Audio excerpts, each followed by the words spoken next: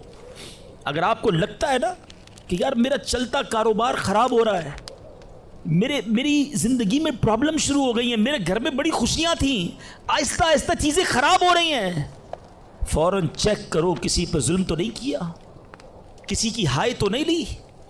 ایک بار میں نے ایک واقعہ، اسی کتاب میں یہ واقعہ بھی پڑھا کہ ایک مچھیرا تھا اور ایک پولیس والا کوتوال اس مچھلی بازار میں گیا اور اس نے دیکھا بڑی تازہ مچھلی مچھیرا بیچ رہا ہے۔ کہا کتنے کی ہے دکھاؤ ذرا؟ اس نے کہا صاحب اتنے 100 روپے کی ہے۔ کہا کبھی ہم نے کسی کو پیسے دیے؟ مچھلی چھینی اور چلا گیا۔ وہ غریب مچھیرا بڑی چیخیں ماری کہ بھائی میری روزی ہے، میں نے آج بچوں کے لیے کھانا لے کر جانا ہے، مگر اس پولیس والے نے نہیں سننا تھا، وہ اس مچھلی کو لے کر چلا گیا۔ مچھلی اتنی فریش تھی کہ وہ پھڑک رہی تھی۔ اسی پھڑکنے کے دوران اس مچھلی نے اس پولیس والے کے انگوٹھے پہ کاٹ لیا۔ نارمل سا تھا معاملہ تھا۔ گھر آ گیا، گھر آیا، بیوی کو کہا مچھلی پکاؤ، فریش فش لایا ہوں، مگر تھوڑی دیر بعد انگوٹھے میں درد شروع ہو گیا۔ اور آپ جانتے ہیں انفیکشن کس کو کہتے ہیں، چیزوں کا خراب ہونا کس کو کہتے ہیں۔ اس کے انگوٹھے میں شدید پین شروع ہو گیا، بہت درد۔ کھانا بعد میں کھاؤں گا، پہلے دوست ڈاکٹر ہے اس کے پاس جاتا ہوں۔ اس کے پاس گیا، کہا ڈاکٹر صاحب دیکھیں یہ انگوٹھے میں کیا ہو گیا ہے، بہت لال ہو گیا، بہت درد ہو رہا ہے۔ کہا اس میں زہر پھیل گیا ہے، ابھی ابھی ڈیسائیڈ کرو ورنہ یہ انگوٹھا نہیں کاٹو گے تو ہاتھ کاٹنا پڑے گا۔ کہا اچھا، ہاں۔ انگوٹھا کٹوایا، گھر آیا، بڑا افسردہ کہ انگوٹھا ہی کٹ گیا۔ ابھی دسترخوان پر بیٹھا تو ہتھیلی میں درد شروع ہو گیا، ہتھیلی لال ہونا شروع ہو گئی، بڑی بڑی تکلیف۔ پھر گیا ڈاکٹر کے پاس کہ ڈاکٹر صاحب آپ نے کہا تھا انگوٹھا کٹوا دو ہتھیلی بچ جائے گی، ہتھیلی بھی لال ہو گئی۔ کہ بیٹا اس میں بھی انفیکشن ہو گیا ہے، فوری فیصلہ کرو، میری عقل کام نہیں کر رہی، ورنہ ایسا نہ ہو تمہارا پورا بازو کاٹنا پڑے۔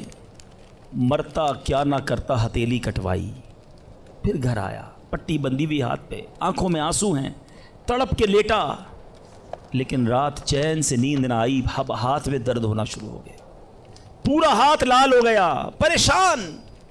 ڈاکٹر کے پاس جانے والا تھا، اس کا ایک دوست بڑا سمجھدار تھا، وہ دیکھ رہا تھا کہ شام انگوٹھا کٹوایا، پھر ہتھیلی کٹوائی، اب ہاتھ کے لیے تڑپ رہا ہے۔ کہہ رہے ایک بات بتاؤ، آج تمہارے ساتھ کوئی واقعہ ہوا ہے کیا؟ تم نے کوئی کام کیا ہے؟ کہتا ہاں، میں ایک غریب مچھیرے سے مچھلی چھین کر آیا ہوں، وہ روتا رہا، میں اس کا جواب میں نے نہیں دیا۔ وہ دوست بڑا سمجھدار تھا، کہ جلدی کرو اس مچھیرے سے معافی مانگو ورنہ ایک ایک کر کے پورا جسم کٹ جائے گا۔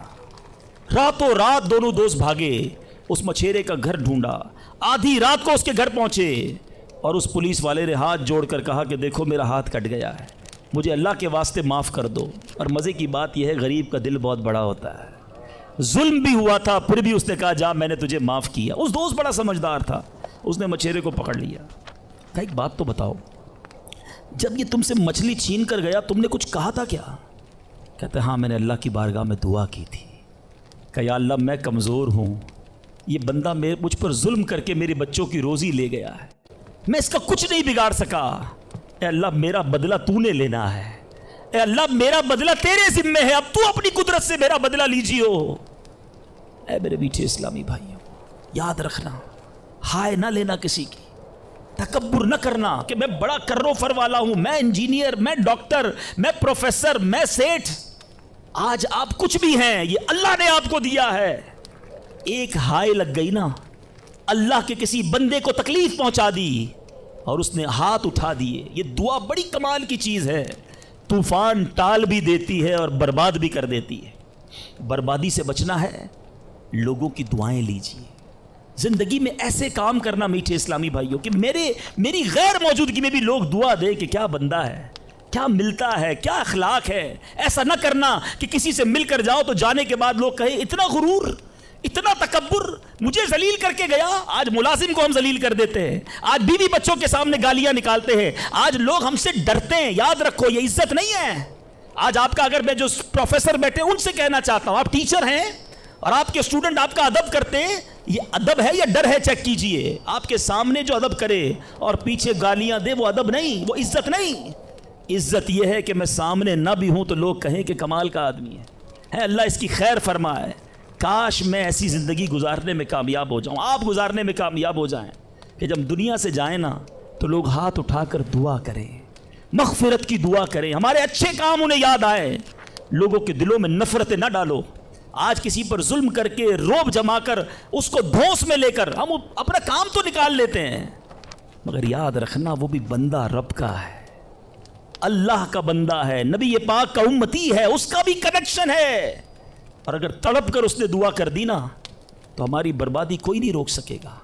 اگر میرا کوئی بھائی ایسا بیٹھا ہے نا جو دیکھ رہا ہے کہ یار کاروبار ڈاؤن ہو رہا ہے, فیملی ڈسٹرب ہو رہی ہے, صحت گڑبڑ ہو رہی ہے, کچھ چیزیں بکھرتی محسوس ہو رہی ہیں, فوراً الرٹ ہو جائیں, چیک کریں ملازمین سے ظلم تو نہیں ہو رہا, پڑوسیوں کو تکلیف تو نہیں ہو رہی, بیوی بچے تو پریشان نہیں, ماں باپ بہن بھائی رشتہ دار خالہ ماموں چاچا بہت پریشان ہیں لوگوں سے. ہم سمجھتے ہیں ہم سب ٹھیک ہے, نہیں سب ٹھیک نہیں ہے, دل توڑے ہوئے ہیں, ذلیل کیا ہوا ہے ہم نے, دنیا کو بانٹتے ہیں, اپنوں کو پریشان کیا ہوا ہے. جو شریعت سکھاتی ہے کہ سب سے زیادہ حق ہے ہمارے ماں باپ کا ہم پر, پھر ہمارے گھر والوں کا, پھر ہمارے رشتہ داروں کا. ساری دنیا خوش ہے اور رشتہ دار پریشان ہے ہم سے. تو اے میرے میٹھے اسلامی بھائیوں, آج کے اس مختصر بیان میں نے 2-3 ایسپیکٹ آپ کے سامنے رکھے ہیں. امپورٹنس آف دعا, کتنی ضروری ہے دعا, کتنی برکت والی چیز ہے دعا. گھبراؤ نہیں, مانگو اللہ سے, ڈرو نہیں, کنجوسی نہیں کرو, ادب سے مانگو, فوکس کے ساتھ مانگو, یقین کے ساتھ مانگو, جتنا مانگنا ہے مانگو. اور دوسری بات, حرام سے بچنا ہے تاکہ دعائیں قبول ہوں, اور نہ ملے تو شکوہ نہیں, ہر حال میں اللہ کا شکر ادا کرنا ہے. اور آخری بات, ہائے نہیں لینی, تکلیف نہیں پہنچانی. اللہ تعالیٰ مجھے اور آپ کو مسلمانوں کا خیر خواہ بنا دے, مسلمانوں کے دلوں میں خوشی داخل کرنے والا بنا ہے. اور یہی دعوت اسلامی کا میسج ہے. ہم میلاد منانے جمع ہوئے ہیں, نبی پاک کے گویا میلاد کا مہینہ آ گیا. کیا کیا میرے آقا نے ساری زندگی؟ محبتیں, پیار, نرمی, شفقت, جانوروں کے ساتھ اچھا سلوک. اللہ کے حبیب جانوروں پر ظلم کرنے سے منع کرتے, آج ہم انسانوں پر ظلم کر رہے ہیں, آج لوگوں پر لڑائیاں کر رہے ہیں, جھگڑے کر رہے ہیں. ایک غلطی معاف کرنے کے لیے بندہ تیار نہیں ہوتا, کہتا نہیں جناب اینٹ کا جواب پتھر سے دوں گا, اس نے مجھے کیسے گالی نکالی, جانتا نہیں میں کون ہوں. بھول گئے سلام اس پر کہ جس نے گالیاں سن کر دعائیں دیں, سلام اس پر کہ جس نے خون کے پیاسوں کو کبائیں دیں. میرے آقا وہ ہیں جو گالیاں سن کر دعائیں دیتے, اور ہم کہتے ہیں نبی کا امتی ہوں, غلام ہوں. کیسے غلام ہو؟ لڑائی جھگڑے کے لیے ہر وقت تیار رہتے ہو. نہیں چھوڑوں گا, بدلہ لوں گا. خاندانی دشمنیاں چل رہی ہیں, کئی نسلوں سے دشمنیاں چل رہی ہیں. اللہ کے بندوں کیا ہو گیا ہے؟ ہم اس نبی کے امتی ہیں کہ جنہوں نے قاتلانہ حملہ کیا, اللہ کے حبیب نے انہیں بھی معاف فرما دیا, اور ہم معاف کرنے کے لیے تیار نہیں ہیں. ایک آخری روایت سن لو, کاش دل میں اتر جائے میری بات. اللہ کے حبیب علیہ الصلوۃ والسلام فرماتے, جس کا مضمون ہے جو معاف نہیں کرتا اسے معاف نہیں کیا جائے گا, اور جو رحم نہیں کرتا اس پر بھی رحم نہیں کیا جائے. مرضی آپ کی, نہ کریں معاف, کریں دشمنیاں, قیامت کے دن تیار رہنا, پھر ہمیں بھی معاف نہیں کیا جائے گا. بندوں کو معاف کرو, درگزر کرو, اور اللہ سے دعا کرو, یا اللہ میں بندہ ہوں, میں نے تیری رضا کے لیے بندے معاف کر دیے, تو خالق ہے, تو مجھے معاف فرما. شب قدر کی دعا یاد ہے, اللہم انک عفو کریم تحب العفو فاعف عنی. مانا تو سمجھو کیا پیاری دعا ہے, اللہ تو کریم ہے, تو معاف کرنے والا ہے, معافی کو پسند کرتا ہے, مجھے بھی معاف کر دے. اللہ کو عرض کر رہے ہیں اللہ تو معافی کو پسند کرتا ہے، خود معافی دینے کے لیے تیار نہیں ہے، نہ ملازم کو، نہ بیوی کو، نہ ساس کو، نہ بہو کو، لڑائی جھگڑے لگے ہوئے سب کے۔ آج ایک نیت کر لو اے مسلمانوں، آقا کے غلاموں، آج تک مجھے کسی نے بھی ستایا، دل دکھایا، میں نے اس کو معاف کیا، کہہ دو میں نے معاف کیا، دشمنیاں ختم۔ آگے بڑھ کر خود معافی مانگ لو۔ آپ کو لگے گا یار غلطی تو اس نے کی تھی، میں کیوں معافی مانگوں، وہ معافی مانگے، یہی تو پرابلم ہے۔ دو دوست، دو رشتہ دار، دو بھائی 5-5 10-10 سال سے ایک دوسرے سے بات نہیں کر رہے، کس وجہ سے؟ وہ معافی مانگے۔ ایک سوری نے دو دوستوں کو گھر پہ بٹھایا ہوا ہے، میاں بیوی الگ بیٹھے ہوئے، رشتہ دار دور ہے، کیوں؟ وہ پہلے معافی مانگ لے، بس میں معافی مانگ لوں گا، میں معاف کر دوں گا۔ ارے آپ آگے بڑھ کے معافی مانگ لو نا۔ ہماری میمنی میں ایک جملہ کہا جاتا ہے، جو نمی ہو وہ اللہ کے گمی ہو، جو جھک جاتا ہے وہ اللہ کو پسند آ جاتا ہے۔ آپ آگے بڑھ جاؤ، آپ فون کر دو آج، اے میرے بھائی کئی سال ہو گئے آپ ناراض ہیں، جو بھی مجھ سے غلطی ہوئی اللہ کی رضا کے لیے معاف کر دو، میں آپ کے گھر مٹھائی کا ڈبہ لے کر آنا چاہتا ہوں۔ ارے جاؤ یار، دوستی کر لو۔ یہ رشتہ دار، یہ پیار کرنے والے دنیا میں ویسے ہی تھوڑے ہوتے ہیں، ان تھوڑوں سے ہی ہم نے دشمنیاں لگائی ہوئی ہیں۔ تھوڑی لائف ہے، پیار سے گزارو، محبت سے گزارو، ختم کر دو دشمنیاں، پھر دیکھو انشاءاللہ کیسے محبتیں بڑھتی ہیں۔ اللہ کرے یہ پیغام ہم لے کر جائیں، اور یہی باتیں دعوت اسلامی کے مدنی ماحول میں سکھائی جاتی ہیں۔